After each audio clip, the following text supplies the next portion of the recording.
Hey, my brothers and sisters, it's your boy Zzzero, and welcome back to some more ZZZ. Today, we're going to be talking about which characters you should probably choose when it comes to the new selector that we got for the anniversary. Now, we're going to go through these pretty quickly because these are the standard characters and we've had them for a long time, so it shouldn't be that hard to, say who is and isn't worth it. But I will say this first, if there's a character you just want, then go for them. All these characters can be used with enough investment. That's just how any character works. Just know some need a lot more investment than others. But yeah, let's go over them, shall we? So starting out with Nekomata, who is my favorite, but honestly probably the worst out of all of them.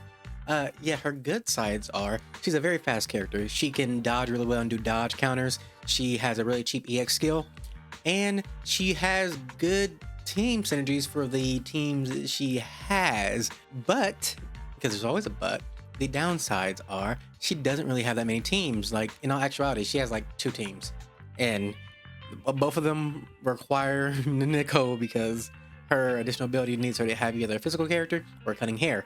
And out of all the cutting hairs, we all know Nico is the best because of her supportive capabilities. And then other than that, you would more than likely either want to just run her with a stunner because she's an attacker and most attackers want a stunner, or you can just do double support with Astra and Nico.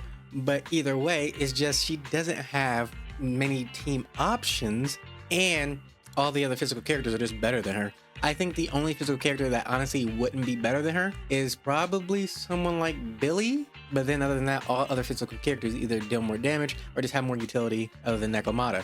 So you can literally just get yourself a Ultra Piper or Korin and you'll be doing a lot better than just simply building up your Nekomata. So that's the sad part when it comes to her. But hey, she's a cool cat character. So I mean, if you like cool cat characters, you can use her, but just know it's going to require a lot more investment. And you just won't have that many team options that can fully utilize what Nekomata can do as of right now.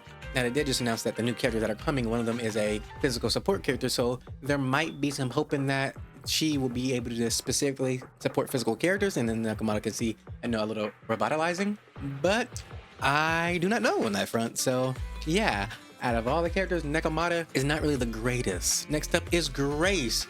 Grace is an anomaly electric character who does a great job at her job, which is shocking the enemy. Like, she can apply shock like nobody's business, and she has a really cheap EX skill that she can just kind of spam. Now, apart from that, she's not really a main DPS. She's supposed to be a sub DPS mixed with another anomaly character, so you can easily proc Disorder, because honestly, other than that, there's no real point to use her. Now, Grace's playstyle is honestly kind of boring.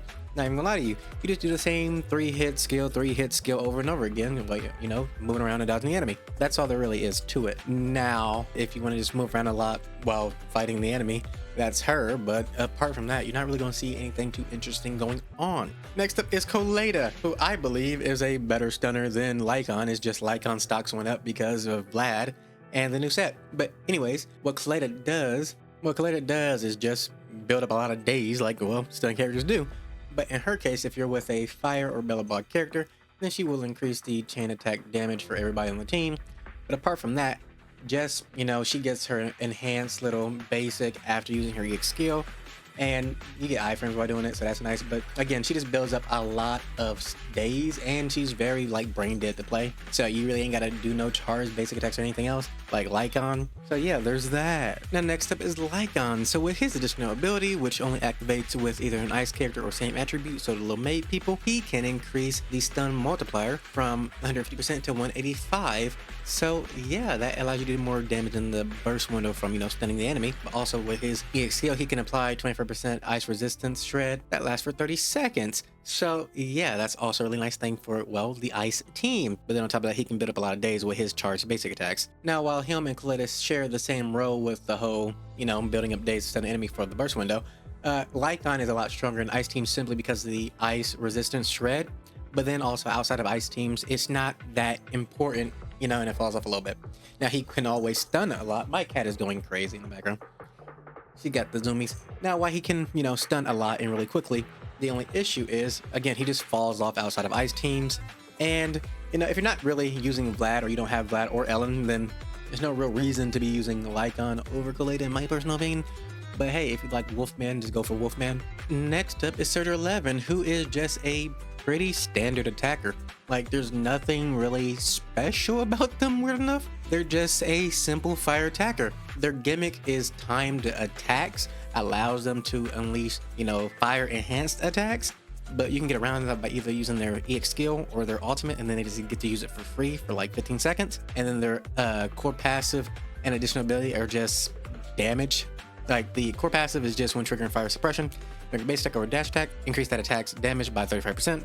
And then their additional ability works for either fire characters or the same faction, and that just gives them a 10% fire damage increase. And if the enemy is stunned, it becomes a 22.5 fire damage increase. So yeah, they're very just straightforward characters. They're just damage. So nothing really crazy to talk about there. They're just a nice generic fire attacker.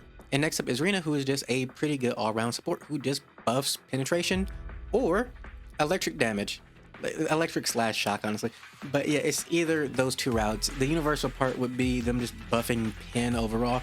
Literally use the EX skill, and there you go. As long as the puppet's on the field, you got it buff for your penetration. It's that simple, and you get a quick assist, so you can just switch right out. So fast rotations, and then if you have a electric character or somebody of the May faction, it just increases the duration of shock inflicted on enemies by 3 seconds. So from 10 to 13 seconds for shock, and then when the enemy is shocked, all squad members electric damage is increased by 10%.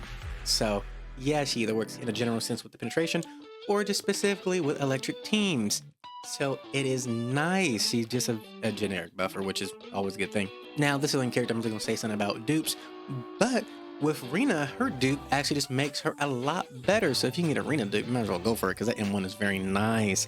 What the M1 does is it increases the duration of the puppets being on the field by 5.5 seconds. And on top of that, the effect gained from the core passive, Mini Destruction Partner, when characters are within 10 meters, it increases it to up to 130%. So it just makes it a lot better. So yeah, out of all the characters who we're getting a copy for, like if you already have them all, Rina would be the one. Just saying. Me personally, when it comes to picking the characters, I'm actually missing one. That is Soldier 11. But Soldier 11 is very generic, and I also have Evelyn. So me personally, I might just go for Nekomata, because like I said, Nekomata needs a lot of investment, and that M1 for Nekomata will help quite a bit. That's what me personally gonna do. Yeah, but after going through all the characters, the first ones you could probably aim for is the center, so either Coleta or Lycon, depending on your little setup with the teams you have. Next up, it will honestly be Rina, because she's a support, and supports survive forever, honestly. Then if you want to run an attack, it really depends on what you want to run. If you want to run an attack or anomaly character, that comes down to those two between Grace and Soldier 11. Honestly, Soldier 11 is funner to play than Grace, because down to those two just comes down to either you want an attack or anomaly, and then it comes down to who do you find funner. And then lastly on the bottom is just Nekomata, because she's just not the best out of any of them. But yeah, let's move over to the W engines. When it comes to the W engines, Soldier 11 is just a very generic one for attackers, which works for any attacker really. It's not that bad at all. And upon hitting an enemy with a basic attack, dash attack, or dodge counter, the equipper's attack is increased by 3.5% and stacks up to 8 times.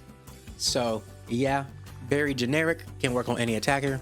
Then you have Nekomata's, which is very specific. It's still cushion, increases physical damage by 20%. The equipper damage is increased by 25 when attacking the enemy from behind. So yeah, very specific, only for physical attackers, honestly, because it increases physical damage. So yeah, we don't have another physical attacker yet, so still waiting on that. So yeah, kind of sort of meh.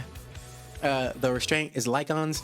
When an attack hits an enemy, damage and days from basic attacks increased by 6% for 8 seconds, can stack up to 5 times. That one is good for Lycon or any character that really builds days through basic attacks. But honestly, Coleta's is better for Lycon and Coleta, which is funny. Lycon's isn't even that great for him. Coleta's is better. The Hellfire Gears, when off field, the equipper's energy regen increases by 0.6 per second. And when using an EX special attack, the equipper's impact is increased by 10%, which just works really well with Lycon wanting to spam his EX skill to apply the ice resistant shred, and then just get that daze going nice and fast. Next up we have Arenas, which is the Weeping Cradle, which is while off field, energy regen is increased by 0.6 per second. Attacks from the equipper enhances the squad's damage against struck targets by 10% for 3 seconds, and during this period the effect is further increased by 1.7% every 0.5 seconds. It's up to additional 10.2%. So yeah, pretty good generic support, even though it does give Pen as the main stat meant for Arena. It's still, the effect itself is still pretty good as a support effect, so yeah. And lastly, Grace's, which is the Fusion Compiler. It's okay, but not really that great for most anomaly characters. It's good for grays, kind of, sort of, but at the same time, it's not that great in like a general sense, if we're being completely honest. But yeah, she doesn't really have any other better options at the same time, you know what I mean? So yeah, honestly, you could just grab Coletas or Arenas and you'll be pretty good. Or even Soldier 11s, because those are the most generic all-rounder ones that you can be used on anybody, but the other ones are more specific. So yeah, there you go when it comes to the W engines as well. Yeah, but anyways, I hope you enjoyed the video. Like and subscribe, all that good stuff. I will see you in the next one. Love you guys, and goodbye.